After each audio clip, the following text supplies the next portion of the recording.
Babad time. Ibabad ko siya ng overnight, guys. Kasi yan yung mga salad master na may mga itim-itim na ang hirap kutkutin. Tapos yung mga container, colored container is very smelly. Kasi like ano siya, like goma siya. So, ang bilis magdikit ng mga amoy. So, binabad ko dyan para matanggal yung amoy and magiging new siya.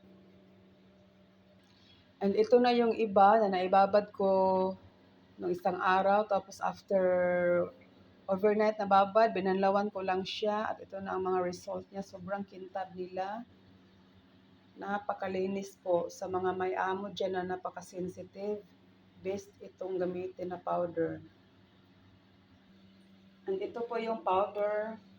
It's Power Bubble Clean Powder for burnt pan, smell of container. Isa po siyang Korean product, guys. Salad Master po yung mga ano namin gamit na lutuan.